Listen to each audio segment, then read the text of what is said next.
Une véritable marée humaine a déferlé sur Basse-Cour hier soir. Ils étaient plus de 3000 à jouer des coudes pour tenter d'approcher leur champion afin d'immortaliser un moment historique.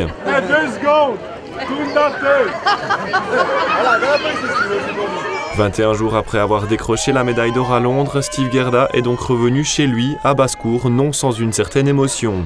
J'ai vraiment envie de partager ça avec toute cette population et toute cette grande famille. C'est vraiment pour eux aussi que j'ai envie de gagner cette médaille olympique. Et si je peux leur apporter du bonheur et de la motivation pour la suite de leur carrière, je pense que c'est que du bonheur.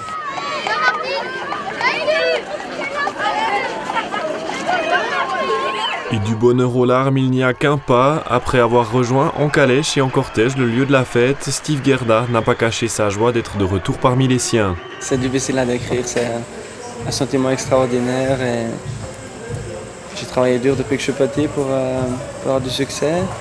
Mais je crois que quand on voit ces moments-là, ça vaut tout le travail et toute la discipline du monde pour être capable de vivre des instants pareils dans une vie. Pour ses proches aussi, cette médaille d'or a une saveur particulière. C'est une vraie fierté parce que de grand frère, je suis très fier de lui, j'ai toujours été fier de lui et là il travaille tellement dur pour ça tous les jours que je peux seulement être fier de tout ce qu'il a fait, de tout ce qu'il a accompli.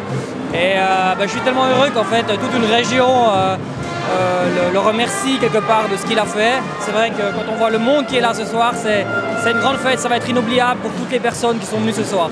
Basse-Cour se souviendra certainement très longtemps de la fête organisée hier en l'honneur de son champion en or. Une fête ponctuée par quelques moments très spéciaux comme celui qui a vu Eric Heny, médaillé d'argent aux Jeux de Tokyo en 1964, rejoindre Steve Gerda sur scène. Il ne reste plus qu'à espérer maintenant que la prochaine médaille olympique arrive dans le Jura avant 2050.